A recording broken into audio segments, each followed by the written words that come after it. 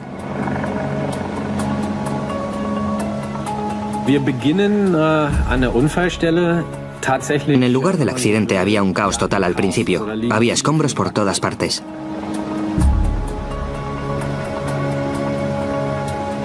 Friedemann no podía dar nada por supuesto.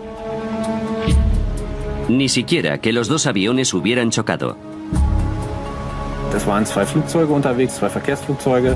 Ob sie sich getroffen haben oder ob sie nur dicht genug aneinander. No sabíamos si los aviones habían chocado o si habían pasado demasiado cerca y habían perdido el control, ni qué había ocurrido en realidad. Sin las cajas negras, Friedemann solo podía especular con qué había ocurrido examinando los fragmentos de escombros. Las piezas claves fueron trasladadas a unas instalaciones especializadas del norte de Alemania. A Friedemann, el enmarañado de metales pronto le sirvió para aclarar los hechos.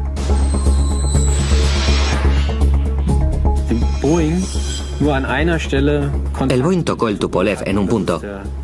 La parte vertical de la cola estaba partida.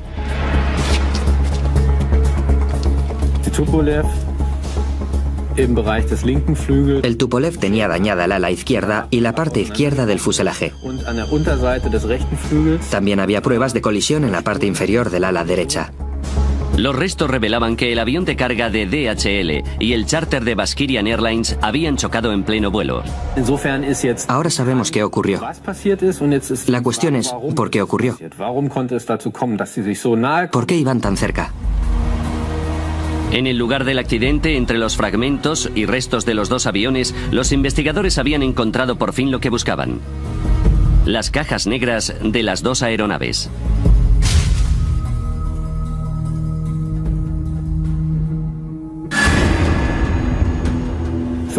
Era muy importante para nosotros como investigadores de accidentes. Johan Royce, del BFU, Oficina Federal de Investigación de Accidentes Aeronáuticos, se unía a la investigación. Su trabajo consistía en analizar los contenidos de los grabadores. Los grabadores de voz de la cabina de mandos nos ayudaron a entender qué pasó en la cabina. ¿Por qué los pilotos tomaron las decisiones que tomaron?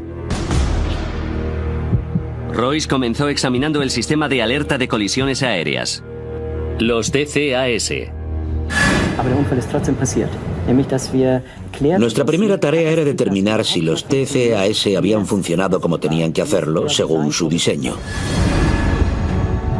Los sistemas TCAS construyen un mapa tridimensional alrededor del avión usando su altitud, velocidad y dirección. Todos los aviones equipados con TCAS se comunican constantemente entre sí. Si un avión se acerca demasiado a otro, los TCAS alertan a los pilotos. Tráfico, tráfico. Y si es necesario, emite lo que se conoce como resolución de conflictos. Descenso, descenso. Tras analizar la caja negra, Royce determinó rápidamente que el sistema había funcionado como debía. Tráfico, tráfico. Antes de la colisión, los dos sistemas TCAS generaron y emitieron una resolución de conflictos.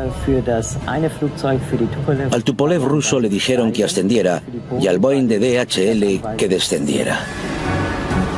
Si el avión hubiera seguido esas instrucciones, no habría habido ninguna colisión. Pero mientras que los pilotos del avión de DHL obedecieron a los TCAS... Descenso, descenso. Los pilotos rusos no lo hicieron. Ascenso, ascenso.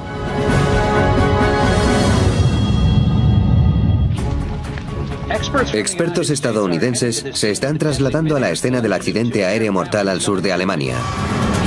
La colisión en pleno vuelo de Überlingen se había convertido en noticia internacional. Los medios especulaban libremente y buscaban culpables. Se dice que el piloto del avión ruso ignoró diversas órdenes de los controladores de tráfico aéreo. ¿Por qué los sistemas TCAS que sirven para evitar colisiones en este caso han provocado una? ¿Y por qué el avión ruso no descendió cuando se le ordenó la primera vez? ¿Por problemas de comprensión de idioma? Las órdenes de los controladores son siempre en inglés.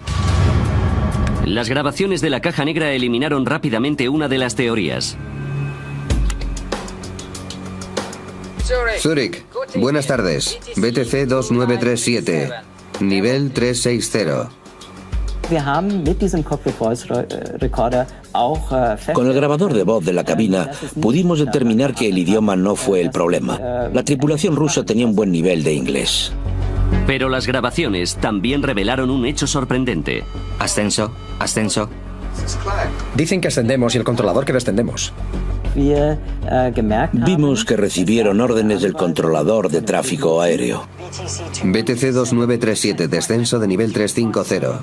Y nos dimos cuenta de que al mismo tiempo o inmediatamente después también hubo una resolución de conflictos del TCAS. Ascenso. Prácticamente al mismo tiempo a los pilotos rusos se les ordenó hacer dos cosas completamente diferentes. Descenso de nivel 350. Rápido. La tripulación necesitaba tomar una decisión rápidamente. ¿Qué tenían que hacer? Y descubrimos que les costó mucho tomar esa decisión. Aunque no debería haber sido así, los dos aviones volaban sobre Alemania y la normativa europea estipula claramente que los TCAS tienen prioridad sobre los controladores de tráfico aéreo. En mi opinión, que ocurriera algo así no tenía ninguna explicación posible.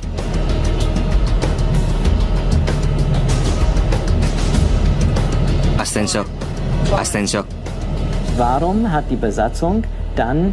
¿Por qué la tripulación no acató la orden de los TCAS como debería haber hecho? En abril de 2001 los sistemas TCAS eran obligatorios prácticamente en todo el mundo. Pero los investigadores descubrieron una significativa excepción: Rusia. ¿Podría ser que la tripulación rusa no supiera utilizar los TCAS?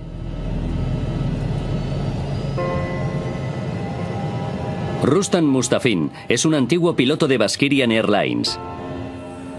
Confirma que aunque no era un procedimiento estándar en vuelos domésticos, los aviones que hacían vuelos internacionales iban equipados con sistemas TCAS.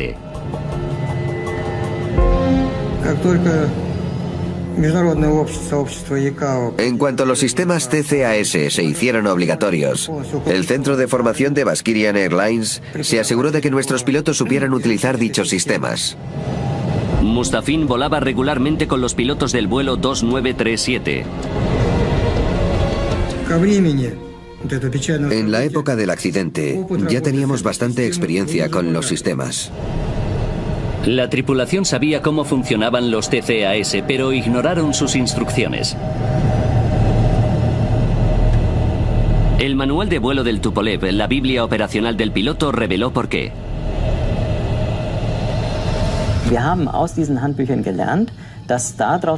Supimos por esos manuales que las órdenes de tráfico de control aéreo siempre tienen una prioridad más alta. El manual de operaciones de la época estipulaba que la orden de tráfico de control aéreo tenía preferencia sobre los TCAS en caso de que el sistema emitiera una alerta. Decía que control aéreo tenía la última palabra. Desobedeciendo la normativa europea, la tripulación rusa estaba entrenada para usar los TCAS como un simple sistema de aviso y podía seguir las instrucciones del controlador si lo creía conveniente. Siguieron las indicaciones de los TCAS, pero al estilo ruso. Yo hubiera hecho exactamente lo mismo que ellos. Habría seguido la orden del controlador de tráfico aéreo. De repente pudimos comprender por qué la tripulación rusa actuó como lo hizo.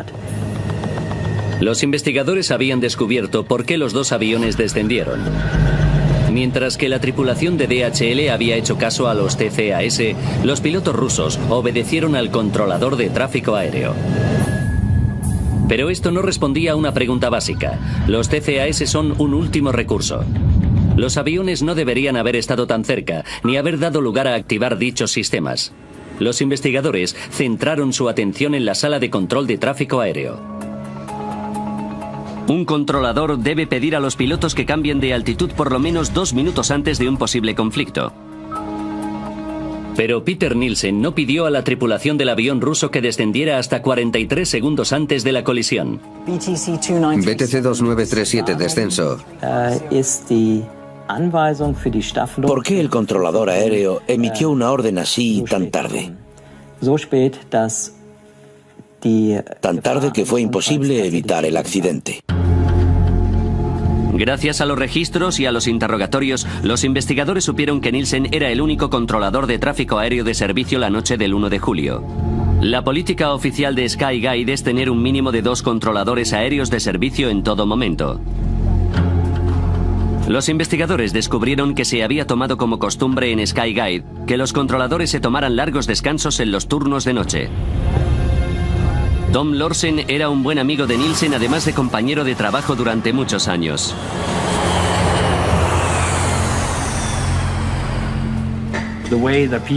Peter hacía los turnos de noche como los hacíamos todos. Se quedaba solo un controlador porque había muy poco tráfico. Entre las 11 de la noche y las 6 de la mañana no se programan aterrizajes en los aeropuertos de la zona. Pero sobre las 11:25 del 1 de julio de 2002, Nielsen se encontró con un aterrizaje inesperado. El avión se aproximaba al aeropuerto de Friedrichshafen y él tenía que coordinarlo. Era muy poco frecuente que un avión fuera a Friedrichshafen a esas horas. Y supongo que al controlador le sorprendería bastante eso. Según la normativa, Nielsen debía contactar con la torre de control del aeropuerto antes de aprobar el aterrizaje del avión que venía con retraso. Algo rutinario. Con tan solo dar a una tecla, podía haber contactado con la torre de control de Friedrichshafen. Pero los registros indican que Nielsen no pudo contactar con el aeropuerto. Los investigadores averiguaron que fue por los trabajos de mantenimiento. El teléfono de Nielsen estaba siendo reparado. Pero incluso así, el controlador debía poder hacer una llamada con solo presionar una tecla. Sin embargo, un examen técnico de los teléfonos reveló un terrible problema. Los trabajos de mantenimiento debían ser algo adicional. Deberían haber dejado las líneas operativas, pero la comunicación telefónica no fue posible por otros problemas técnicos. Nielsen intentó repetidamente llamar a Friedrichshafen. Una tarea rutinaria le ocupó gran parte de su tiempo. Die gewünschte Verbindung ist nicht möglich. Estaba más ocupado que normalmente porque no podía hacer llamadas telefónicas. Tuvo que buscar soluciones alternativas. Tuvo que buscar otras formas de comunicación. No tengo comunicación telefónica con Friedrichshafen. ¿Pueden llamarles ustedes? Preocupado por el Airbus que llegaba con retraso, Nielsen ignoró el tráfico que circulaba por la zona. Estuvo como 5 minutos concentrado en ese problema y se despreocupó de lo que estaba ocurriendo en la pantalla del radar. Pero su radar tenía una función de emergencia que debería haberle alertado del peligro inminente. Alerta de conflicto a corto plazo o STCA. La alerta de conflicto a corto plazo es un sistema parecido al TCAS. Es un sistema de alerta terrestre que nos ayuda con el radar si no vemos un conflicto. Si no lo vemos a tiempo, activa una alarma. 2 minutos antes de la posible colisión, una alerta STCA debió haberse activado tanto en las 2 pantallas de radar de Nielsen como en los altavoces.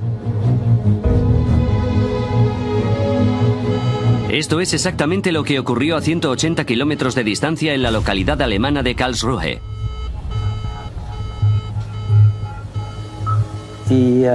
Flugsicherung in Karlsruhe. Los controladores aéreos de Karlsruhe habían visto en su pantalla de radar que 2 aviones estaban acercándose más de lo debido. Las grabaciones revelan que el controlador de Karlsruhe intentó llamar a Nielsen para avisarle. Pero las defectuosas líneas telefónicas de Zúrich le impidieron contactar con él. Según las reglas de aviación, no pueden contactar con aviones fuera de su espacio aéreo, a menos que el controlador a cargo haya perdido la conciencia o haya abandonado su puesto.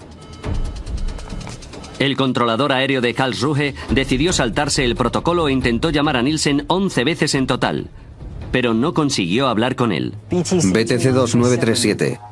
Los registros muestran que el sistema visual de STCA de Nielsen no se activó.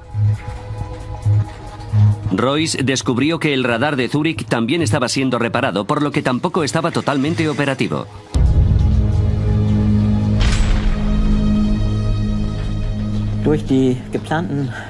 Los trabajos de mantenimiento programados en el sistema de radar hicieron que no fueran operativas todas las funciones que normalmente tiene disponibles. Debido a los trabajos de mantenimiento, Nielsen no contó con uno de los sistemas de alerta: la alarma visual de STCA. Es la última pieza del rompecabezas, que explica por qué Nielsen no ordenó al avión ruso descender hasta solo 43 segundos antes de la colisión. La investigación mostró que se produjeron una serie de acontecimientos desafortunados en la sala de control de tráfico aéreo. Si Nielsen hubiera oído la alarma STCA antes de que se activaran los sistemas TCAS en los aviones, no habría habido conflicto y el accidente se habría evitado.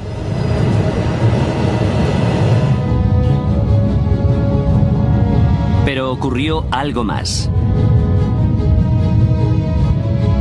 19 segundos antes de la colisión, Peter Nielsen comunicó a los pilotos rusos que el avión de DHL se les estaba aproximando por la derecha. Tenemos tráfico en posición 2 en punto, ahora a 360. ¿Dónde está? En realidad se estaba aproximando por la izquierda, posición 10 en punto. La única explicación que los investigadores pudieron encontrar para que cometiera este error es el estrés. No sabemos si los pilotos rusos habrían tenido tiempo de evitar la colisión, ni siquiera si hubieran visto el avión de DHL antes. Está aquí a la izquierda. Pero los registros muestran que en los últimos segundos lo intentaron.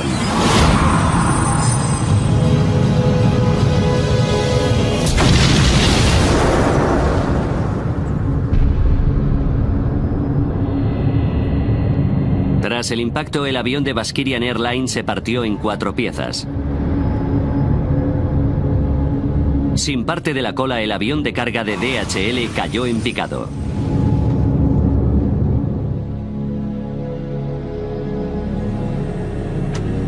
...21 de febrero de 2004... Mientras que los investigadores elaboraban el informe final, Vitaly Kaloyev volaba a Zúrich. Estaba obsesionado con encontrar a algún culpable de la muerte de su mujer e hijos. Quería oírles decir que eran responsables, pero que los perdonara si podía. Habían matado a muchos niños y no les había pasado nada. No habían pedido disculpas, no habían expresado ningún dolor, nada. Nielsen siguió trabajando en Skygate, pero en áreas de análisis de seguridad. Kaloyev averiguó dónde vivía. Fui a ver al controlador. Sabía que había trabajado esa noche. Todo esto tenía que llegar a su fin. Tenía que cerrarse. No podía esperar más. Y decidí terminarlo yo mismo. Nielsen salió. Era más alto que yo. Le mostré las fotos de mis hijos en sus ataúdes. Y él las apartó de un manotazo. Y después le di su merecido.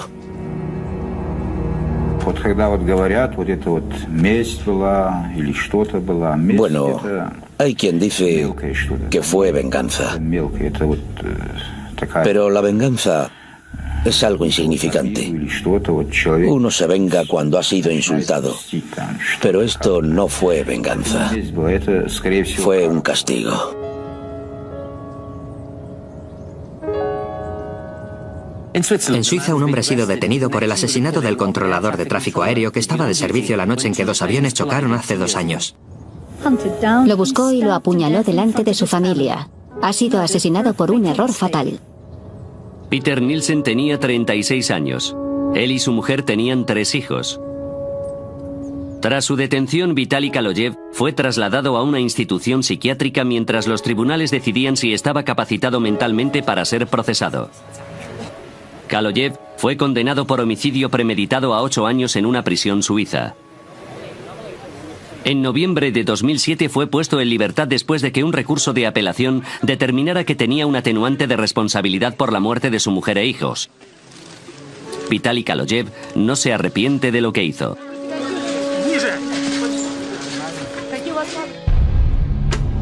En mayo de 2004, tras casi 2 años de meticuloso trabajo, el equipo de investigación alemán publicó su informe final. Ahora es posible analizar los hechos de ese fatídico día gracias a las pruebas que se recabaron durante la investigación.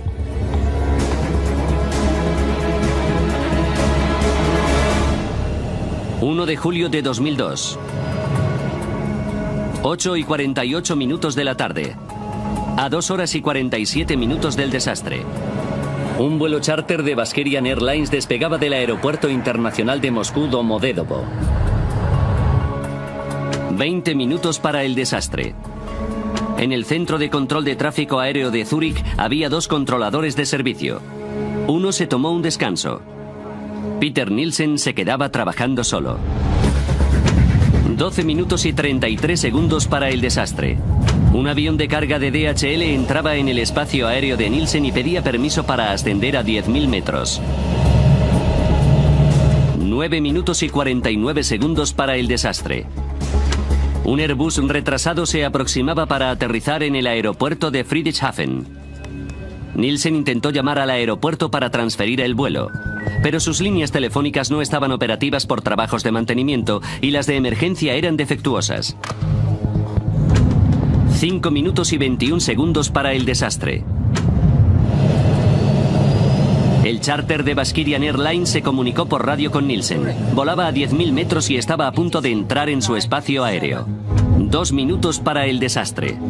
Los aviones de Bashkirian Airlines y DHL estaban a la misma altitud, a menos de 44 kilómetros de distancia, y se aproximaban superando la velocidad del sonido.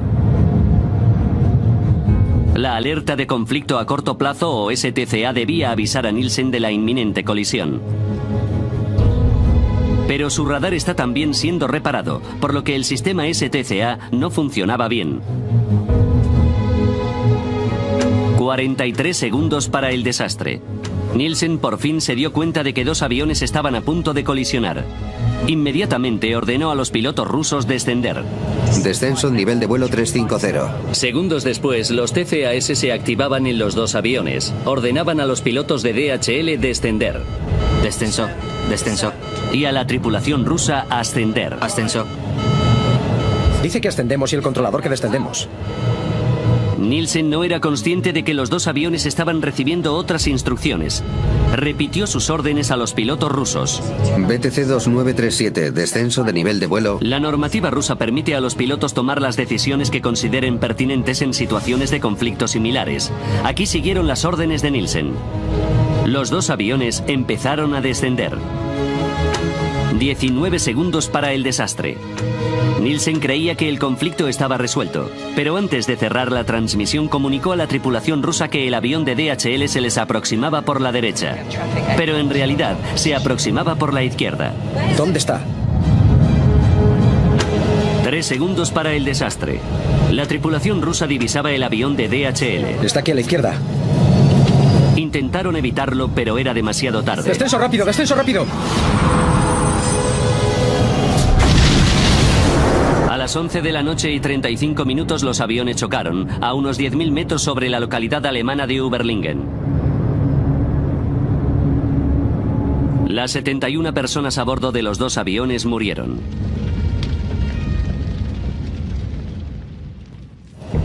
El informe de investigación alemán concluyó que Peter Nielsen y los pilotos rusos habían cometido graves errores.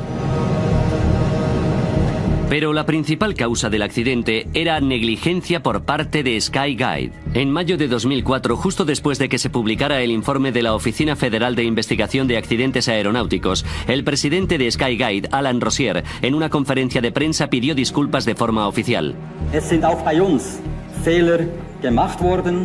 Nosotros también hemos cometido errores. Y lo lamentamos profundamente. Asumimos nuestra responsabilidad como indica el informe de investigación alemán. y pedimos perdón a las familias de las víctimas.